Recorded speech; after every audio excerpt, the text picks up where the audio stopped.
Angliya parlamentining Avam palatasi 22 aprel Xitoyning Uyg'urlarga irqiy qirg'inchilik qilayotganligini e'tirof qilish to'g'risidagi bir xitobnomani ovozga qo'ydi ekan.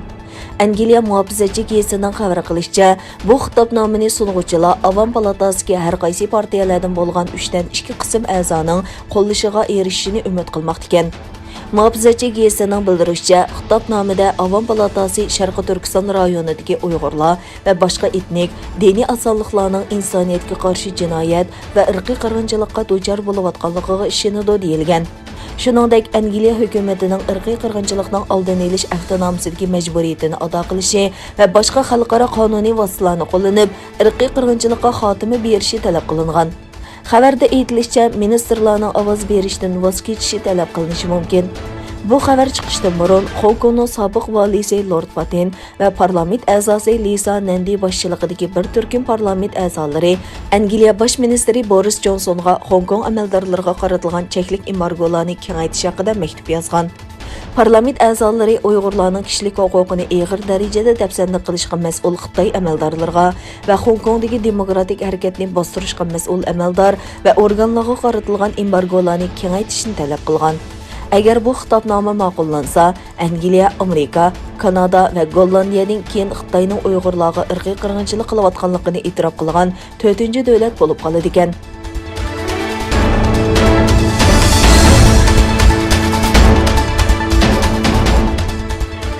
Sharqi Turkiston kishilik huquqni ko'zish jamiyati Sharqi Turkistonda uzundan buyon nohaq turmada yetayotgan Uyg'ur akademik Yalqin Ro'zi uchun Istanbulda bir tashviqot safarbarligi boshladi. 2021 yili 13 apreldan boshlab Istanbuldagi raqamli e'lon taxtalarida Uyg'ur adib Yalqin Ro'zining surati e'lon qilindi. Yalqin Ro'zining portretlari Istanbuldagi nurg'un e'lon ekranlarida chiqarilgan bo'lib, uning Xitoy tarafidan nohaq holda turmaga qamalganligi eskartilgan. Sharqi Turkiston kishilik huquqni ko'zish jamiyati Istanbulning nurg'un joylarida elib berilgan tashviqot faoliyati haqida qilgan bayonotida, Sharqi Turkiston kishilik huquqni ko'zish jamiyati bo'lish sifatimiz bilan biz Xitoy doiralarini ogohlantiramiz. Yalqin Ro'zi jiddiy qo'yib berilsin. Biz bu jihatda barliq qonuniy tayyorliklarni qildik. Yalqin Ro'zi ustidan qurilgan soxta sud va uningga mas'ul barliq kishilar ustidan arz qilamiz deyildi.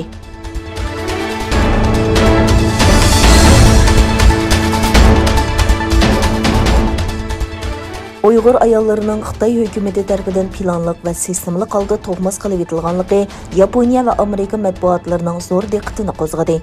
Yaqinda Yaponiyaning nufuzli gazetlaridan bo'lgan Sankei Shimbun xabar tori Uyg'ur elida ayollar bo'limi doktori bo'lib xizmat qilgan Gulgina xonimni ziyorat qilib, bu haqda maxsus xabar tarqatgan. Gulgina xonim Urumchidagi mazgilida xizmat qilgan doktorxonada o'zining tug'mas qilish operatsiyalariga bevosita qatnashganligini aytib, ba'zi vaqtlarda doktorxonada bir kundala 80 qatim tug'mas qilish operatsiyasi qilinadi degan. Gulgina xonim yana Xitoyning Uyg'ur ayollarini tug'mas qilish siyosatini 1980-yillardan tartibla ijro qilgan bo'lsa-mu, biroq 2014-yildan keyin buning misli ko'rilmagan darajada oshganligini aytgan. Gulgina xonim bilan o'tkazilgan bu suhbat 14 aprel kuni yana Amerikadagi nufuzli gazetlardan bo'lgan xabar haftaligida tarqatilgan. Xabarda Gulgina xonimning Yaponiya gazetiga bergan guvohligidan sirt tadqiqotchi Adrian Zensning maxsus dokumentimi tilga ilinib, Xitoy hukumatining Uyg'urlarga irqiy qirg'inchilik yurgizayotganligi isbotlari bilan bayon qilingan.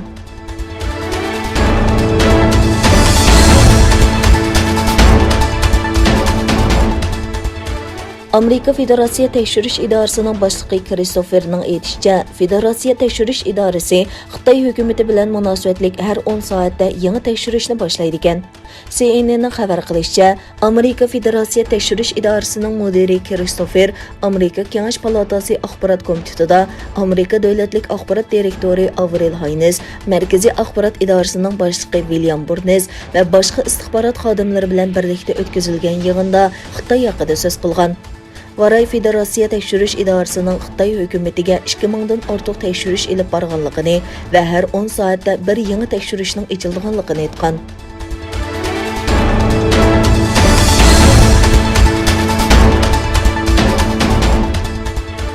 Xitoyning Hong Kongdagi aloqa ishxonasining direktori Hong Kongni pishka o'rnida ishlatishga uringan barliq chet el kuchlarga zarur dars berildi dedi.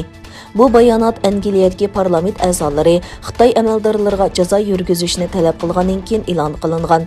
Hong Kongda o'tkazilgan Davlat bexatarlik ma'arif kuni programmasining ichilish marosimida so'z qilgan Lu Xuning davlat bexatarligi va Hong Kongning farovonligi va muqimligiga ziyon yetkazadigan barliq harakatlarga qarshi vaqti kelganda tadbir qo'llanilganda natijaga erishish kerak degan. Hong Kongning sobiq valisi Chris Pattenning rahbarligida ko'p partiyalik parlamentning 103 a'zosi bosh ministr Jonsonga xat avatib, Angliya hukumatining Hong Kong va Uyg'ur masalasida Xitoy amaldorlariga jazo yurgizishni talab qilgan edi.